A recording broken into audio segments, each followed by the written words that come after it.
Once again welcome to all. तो हम लोग कंटिन्यू करेंगे इवोल्यूशन चैप्टर को। तो इस चैप्टर में हम लोग पढ़ रहे थे theories for origin of life on earth. तो हम लोगों ने 5 थ्योरी इससे पहले वाले वीडियो तक हम लोगों ने डिस्कस कर लिया था। तो आज की वीडियो में हम लोग 6th थ्योरी को पढ़ेंगे। तो हम लोग समझते हैं छठे थ्योरी। छठा थ्योरी जो है 6th थ्योरी।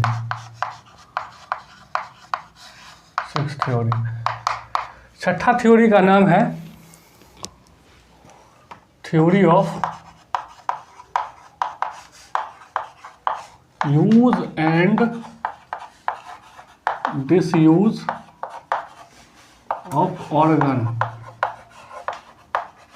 या फिर इसको इनहेरिटेंस बोलते हैं, एक्वायर्ड इनहेरिटेंस बोलते हैं, एक्वायर्ड इनहेरिटेंस।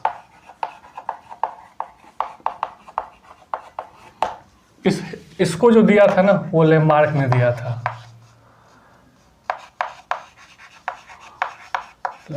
लेमार्क एक साइंटिस्ट थे। उन्होंने क्या बोला था? उन्होंने कहा कि जैसे जैसे पहले ना पेड़ छोटा था, धीरे धीरे पेड़ अचानक से लंबा हो गया। तो जिराफ होता था जो उस पेड़ का लीफ खाता था, यानी कि पत्ती खाता था। जैसे ही वो ट्री बड़ा हो गया, लंबा हो गया, लॉन्ग हो गया, तो फिर उसकी लीफ खाने में ना उस जिराफ को प्रॉब्लम होने लगी। तो उस लीफ तक पहुंचने के लिए वो अपने आप को उचकाने लगा, थोड़ा सा लंबा होने का कोशिश किया।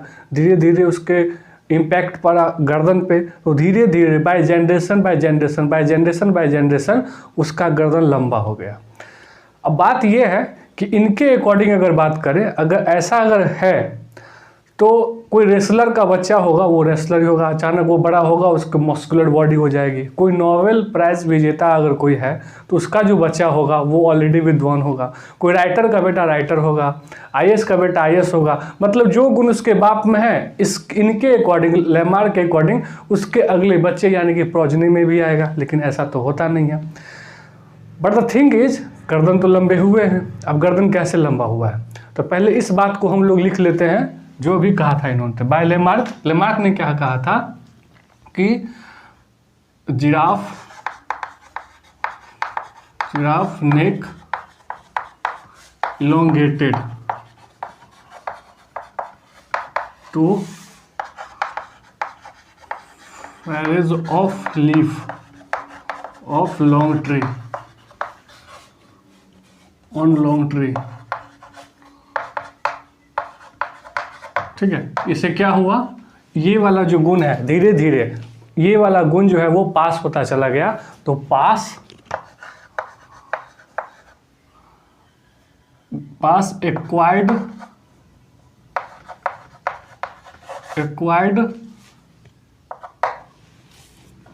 Character in next generation. यही बोलना चाह रहे हैं ये। ठीक है, इसको मैं फॉलो चार्ट में लिख दिया हूं यहाँ पे। ठीक है,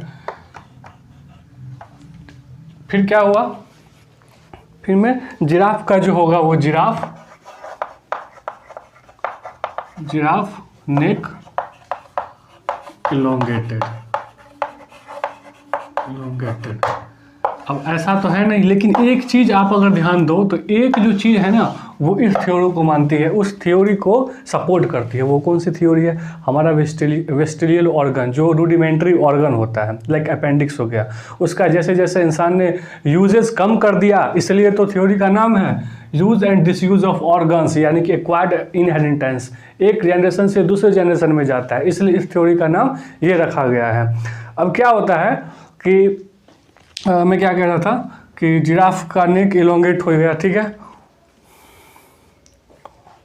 हाँ, वेस्टिजियल ऑर्गन के बारे में बता रहा था।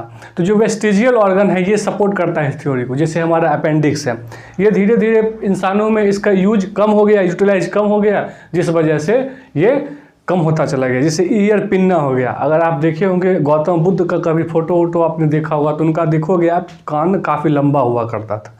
लेकिन धीरे धीरे इंसान ने, उस टाइम पे जंगल हुआ करता था तो आहट से पता चल जाता था, तो उस टाइम पे इस ईयर पिन्ना का यूटिलाइज था, बट धीरे धीरे अब मॉडर्न हो गया, जंगल कटने लगे, लोगों का ईयर पिन्ना का यूज हुआ नहीं, धीरे धीरे इसकी कमी हो गई, धीरे धीरे देखिए आप छोटे होते चले गए। गौतम बुद्ध के टाइम पे जो लगभग 526 BC में था, अब हम लोग तो 2024 में चले आए हैं, तो ये वाला इतना बड़ा गैप होते होते ये धीरे धीरे परिवर्तित हो गया। तो ये चीज़ें तो सपोर्ट करती है इस थ्योरी को, लेकिन आखिर गर्दन लंबा हुआ कैसे है जिराफ का?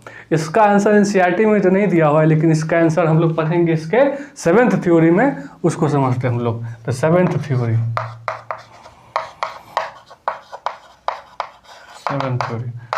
7th थ्योरी का नाम है थ्योरी ऑफ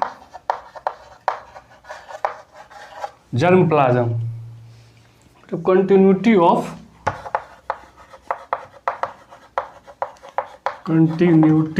जर्म प्लाज्म। देखिए इनको दिया था, किसने दिया था? वीज़मैन ने।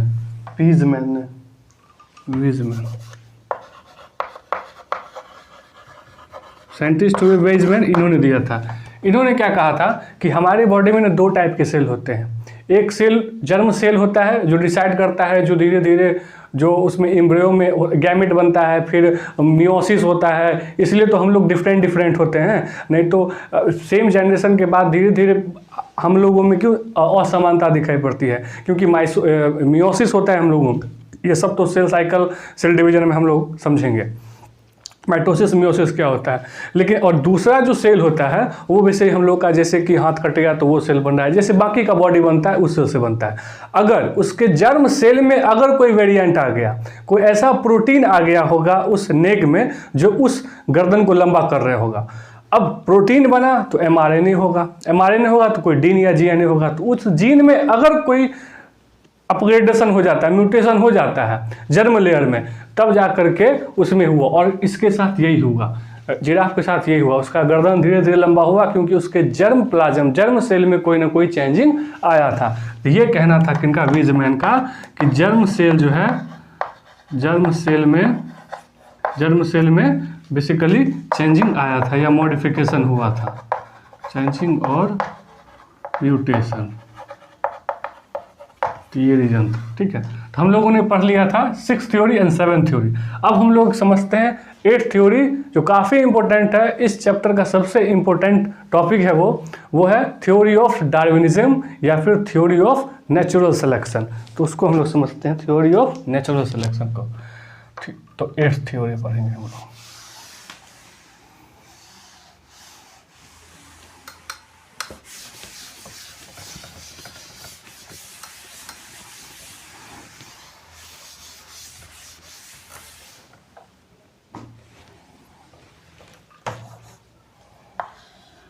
एट्थ थ्योरी का क्या नाम है? थ्योरी ऑफ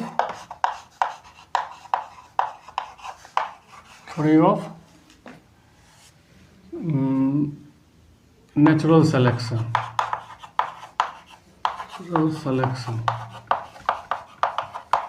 या फिर इसको डार्विनिज्म ने दिया था, इसलिए थ्योरी ऑफ डार्विनिज्म।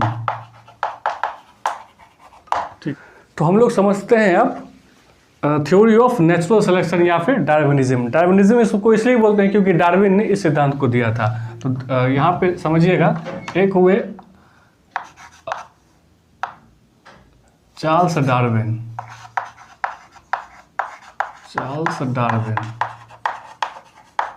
एक साइंटिस्ट हुए चार्ल्स डार्विन, और एक थे अल्फ्रेड वॉलिस। ये जो है ना थ्योरी, इस दोनों थ्योरी को इन दोनों साइंटिस्ट ने दिया था। अब कोइंसिडेंस ये है कि दोनों ने एक ही टाइम पे दिया था।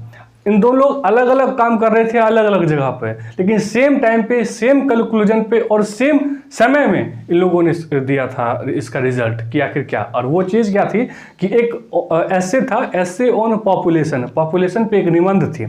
एक राइटर थे जिनका नाम था थॉमस मेल्थस ने एक ऐसे लिखा था, ऐसे ऑन पॉपुलेशन। अब उस ऐसे को जैसे ही इन दोनों ने पढ़ा ना, उनके दिमाग में क्वेश्चन आया। अब गौर फरमाने वाली बात यह है, इतना बड़ा कोइंसिडेंस है कि दोनों के दिमाग में एक ही टाइप का क्वेश्चन आया और दोनों अलग अलग जगह पे सेम टाइम पे इस क्वेश्चन का आंसर ढूंढने के लिए निकल गए। और सबसे बड़ी बात यह है कोइंसिडेंस की, तो इन्होंने सेम टाइम पे सेम कंक्लूजन दिया, इसका आंसर दिया इसका। तो पहले हम लोग समझते हैं। अब देखिए ये थे इंग्लैंड के रहने वाले। अब इंग्लैंड के रहने वाले थे, उस समय पे आपको पता है इंग्लैंड का लगभग पूरी दुनिया में कब्जा था, तो उस टाइम पे इनका वर्चस्व था, इसलिए डार्विन का ज़्यादा हुआ। हालांकि सेम कंट्रीब्यूशन इनको भी मिलना चाहिए, तो एनसीईआरटी ने दोनों की चर्चा लिखी है। अब डार्विन इतना फेमस है तो इनका एक जहाज भी फेमस हुआ, जिस जहाज से वो इस क्वेश्चन का जवाब ढूंढने के लिए निकले थे एस्से ऑन पॉपुलेशन के बारे में, उसका नाम था HMS बीगलशिप। HMS बीगलशिप, HMS बीगलशिप, ठीक है। और ये कोई निकले, उसका जानकारी नहीं है, ये भी कोई निकले होंगे, ठीक है। ये पैसिफिक ओशन में बेसिकली निकले थे, ठीक है। और जिस ओशियन, जिस आइलैंड पे गए थे उसका नाम था गालापेगोस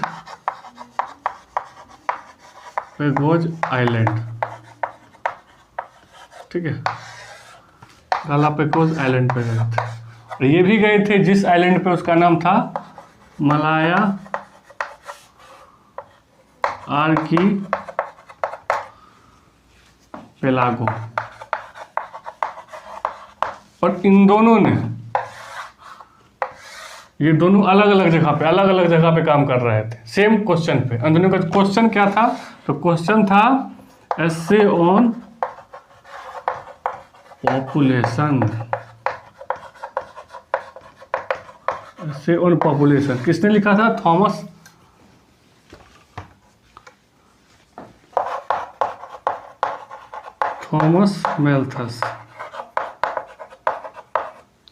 मेल्थस जी का एक एस्से था, एस्से ऑन पॉपुलेशन। और इस एस्से की खोज में ये दोनों निकले। अब क्वेश्चन ये आता है कि इस एस्से में था क्या, पॉपुलेशन के बारे में इन्होंने ऐसा क्या लिखा था। तो इनका कहना है कि जो पॉपुलेशन है ना, ये ज्योमेट्रिकल प्रोग्रेशन में पढ़ता है। ज्योमेट्रिकली प्रोग्रेशन आप लोगों ने मैथ अगर शायद नहीं पढ़ा होगा, 8th 9th में पढ़ा होगा, 10th में तो पढ़ा ही होगा। उसमें होता है जीपी 1 2 4 8 16 32 64 128 256 512 ऐसे करके बढ़ता है। लेकिन उसके साथ जो रिसोर्सेज वगैरह जो है ना, वो अर्थमेटिक प्रोग्रेशन बढ़ता है, माने 1 2 3 4 5 6। अब जिस हिसाब से ये जीपी के हिसाब से पॉपुलेशन बढ़ता जा रहा है, यानी कि 1 2 4 8 16 32, तो इस हिसाब से अभी तक, अब अर्थ कब फॉर्म हुआ था? 4.5 बिलियन ईयर एगो। अब इस हिसाब से देखा जाए तो काफ़ी ज़्यादा पॉपुलेशन बढ़ जाना चाहिए था हर स्पेसीज का, लेकिन ऐसा क्यों नहीं हुआ? ऐसा इसलिए नहीं हुआ क्योंकि रिसोर्सेज कम थे। अब जैसे कि आप देख लो, कोई एग्ज़ाम होता है, कंपटीशन क्यों करवाया जाता है? क्योंकि 10,000 सीट है, भरते 10 लाख हैं, तो कंपटीशन देना पड़ेगा ना। अब कंपटीशन देगा तभी, अब मतलब ऐसा क्यों है? क्योंकि रिसोर्सेज कम है, कॉलेज कम होंगे, यहाँ पर जहाँ फिर आप एडमिशन करवाना चाहते हो पर्टिकुलर कॉलेज में, या फिर जहाँ नौकरी लेना चाहते हो, सीट उतना ही है, तो उतना ही पे होगा ना। आखिर क्यों ऐसा हो रहा है? कंपटीशन हो रहा है। आज कंपटीशन क्यों हो रहा है? क्योंकि आपस में सब अलग अलग लोग हैं। तो कहने का मतलब ये है कि पॉपुलेशन जो होता है ना, अब एक और बात है, आप इसको एक्सेप्शन रखिएगा। किसी टाइम पे, जैसे कि सरसों के टाइम पे देखेंगे वो लावा टाइप का काला काला अचानक से काफ़ी हाई हो जाता है, फिर अचानक से वो क्रैश भी कर जाता है। बरसात के टाइम पे अचानक काफ़ी ज़्यादा मच्छर आ जाता है, लेकिन अचानक वो क्रैश भी कर जाता है। एक्सेप्शन की बात नहीं कर रहा हूँ मैं, ठीक है। जो सीजनली ब्रीडिंग होती है उसके बारे में बात नहीं कर रहा हूँ। अगर देखा जाए तो पॉपुलेशन तो क्यों नहीं बढ़ रहा है? इसलिए नहीं बढ़ रहा है क्योंकि हमारे पास रिसोर्सेज कम है और उसको एब्जॉर्ब करना पड़ता है, मतलब एडेप्शन करना पड़ता है। मतलब कहने का मतलब ये है कि स्ट्रगल करना पड़ता है। तो उस इन्वायरमेंट को झेलने में, उस रिसोर्स को पाने के लिए स्ट्रगल ऑफ एग्जिस्टेंस करना पड़ता है। और उसके बाद फिर जाकर के जो रिप्रोडक्टिवली फिट है, यानी कि survival of the fittest. Survival of the fittest का मतलब होता है जो व्यक्ति रिप्रोडक्टिव रूप से काफ़ी ज़्यादा फिट है, जो सबसे ज़्यादा, जो इंसान या फिर कोई स्पेसीज सबसे ज़्यादा बच्चे छोड़ के जाएगा, नेचर उसी को सेलेक्ट करेगी। और वही स्पेसीज जो है धीरे धीरे बढ़ता चला जाएगा जनरेशन बाय जनरेशन, और ये एक नया स्पेसीज बन जाएगा। तो डार्विनिज्म के अकॉर्डिंग ये जो होता है पॉपुलेशन, ये बढ़ता जाता है। कैसे? ये बढ़ता जाता है डायरेक्शनली, स्मॉल, स्लो, ग्रेजुअली ऐसे बढ़ता है। अच्छा, मतलब बिना डायरेक्शन का नहीं होता है, ठीक है। ब्रांच्ड भी होता है, एक स्पेसीज हुआ, फिर अगला स्पेसीज निकला, फिर उससे कोई बन गया, उससे कोई बन गया, मतलब डायरेक्शन भी होता है इसमें। तो इस बात को हम लोग लिखते हैं यहाँ पे।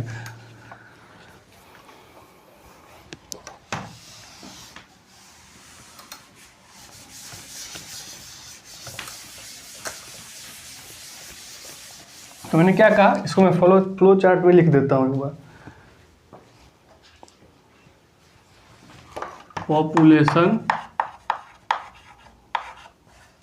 लिखता है, पॉपुलेशन प्रोग्रेस ज्योमेट्रिकली,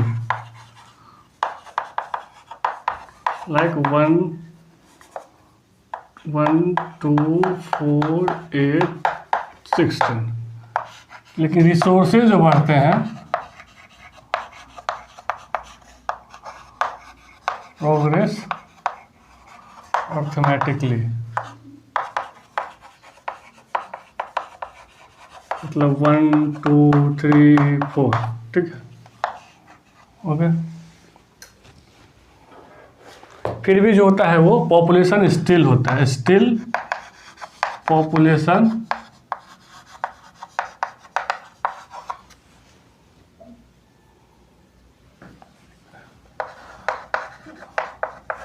फिर भी जो पॉपुलेशन होता है वो स्टेबल होता है। एक्सेप्शन दे देते हैं, accept seasonally breeders.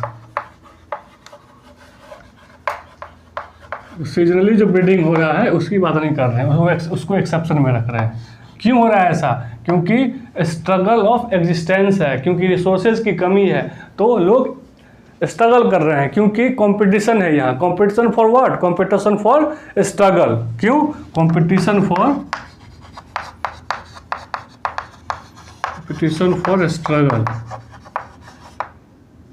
Struggle of existence. फिर जाकर के नेचर उसको अडेप्ट करती है, वो जो कोई भी स्पेसीज होगा उस नेचर को अडेप्ट करेगा, फिर अडेप्टेशन होगा, अडेप्टेशन। फिर जाकर के नेचर उसको सेलेक्ट करेगी, जो सर्वाइवल ऑफ द फिटेस्ट होगा, जो सबसे ज़्यादा अपना बच्चा पैदा करके जाएगा उसको नेचर सेलेक्ट करेगी, यानी कि सर्वाइवल ऑफ द फिटेस्ट,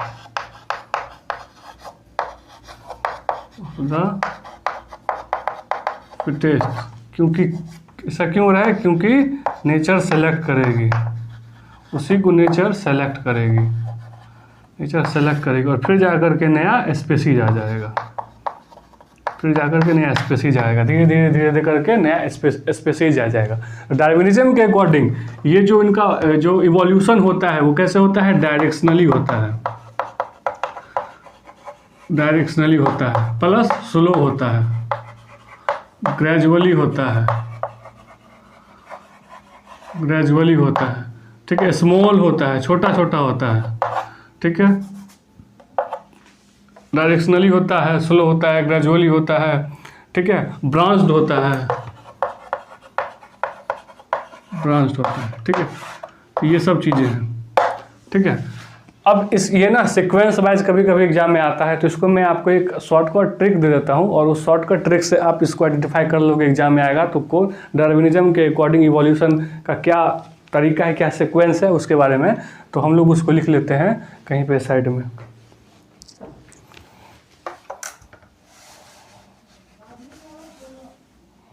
इसको इधर साइड में, यहाँ क्या था? डायरेक्शनली स्लो,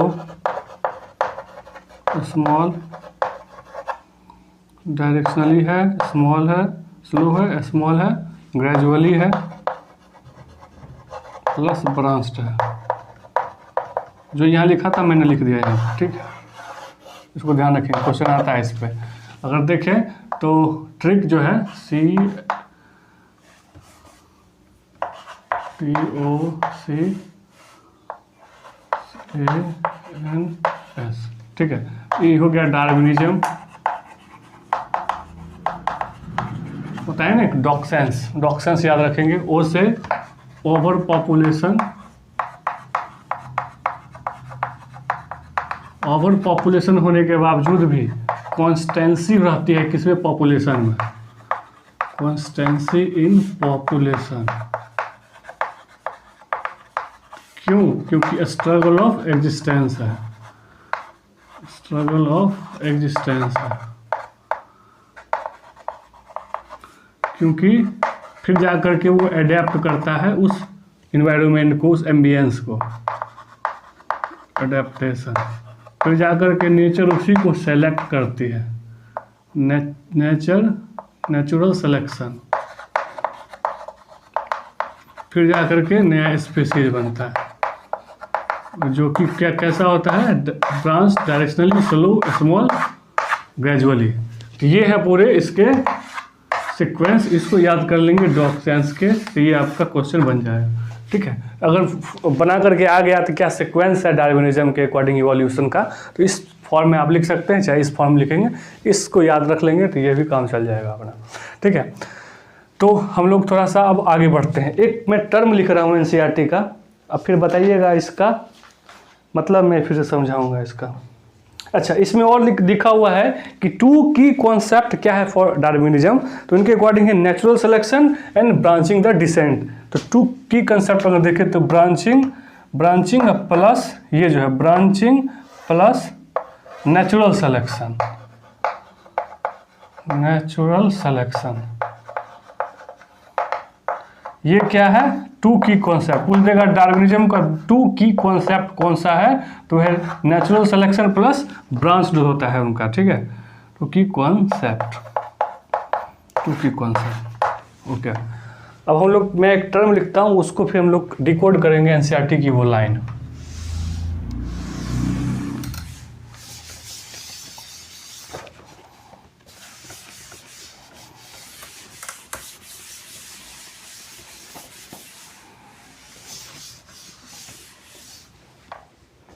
एक है जो है rate of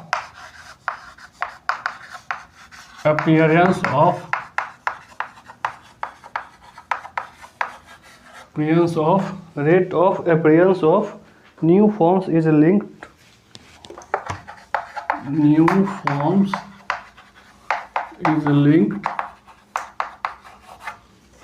in life cycle और लाइफ स्पैन। इसका मतलब समझिए क्या होता है। देखिए होता क्या है इसके अकॉर्डिंग, मान लीजिए कि कोई बैक्टीरिया का एक यहाँ पे कॉलोनी है। ठीक है, एक बैक्टीरिया है, उसकी एक यहाँ पे कॉलोनी है।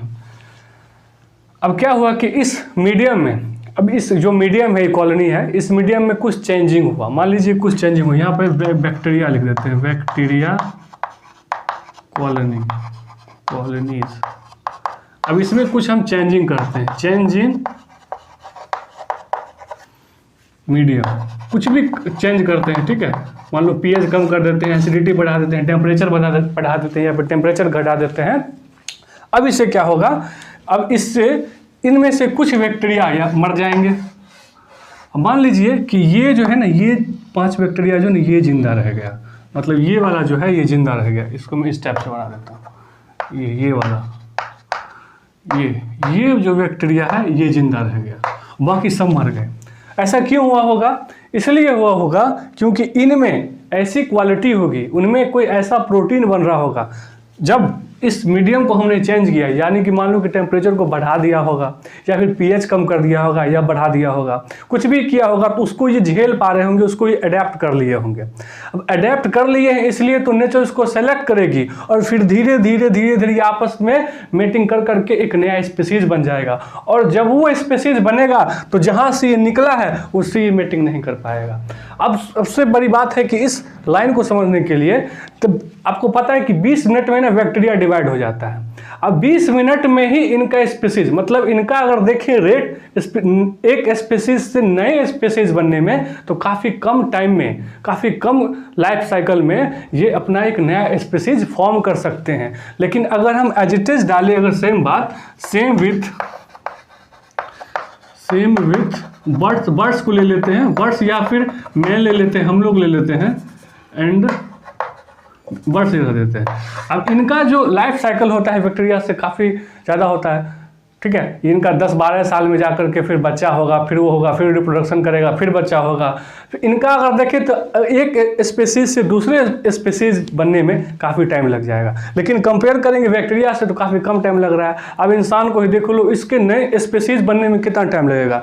एक तो इंसान का शादी होता है 27 से 28 साल में, उसका बच्चा होगा, वो फिर 14-15 साल का होगा, तब जा करके वो रिप्रोडक्टिव एक्टिव होगा, फिर जा करके वो 25-26 साल में शादी करेगा, अगर हो गया शादी 25-26 में, फिर जा करके उसका फिर बच्चा होगा, फिर उसको टाइम लगेगा फिर 26-27 साल। तो काफ़ी लॉन्ग टाइम बढ़ रहा है, जिससे क्या होगा कि इंसानों में या फिर जो भी हायर फाइलम के होते हैं उनका जो रेट ऑफ अपीयरेंस है वो काफ़ी लो होता है, उसके डायरेक्टली प्रभाव पड़ता है उसके लाइफ साइकिल पे। तो बैक्टीरिया का लाइफ साइकिल कम होता है, इसलिए नया स्पीसीज बनने में कम टाइम लगेगा। इसलिए इसको लिखा है rate of appearance of new form is directly link to the life cycle और लाइफ स्पैन।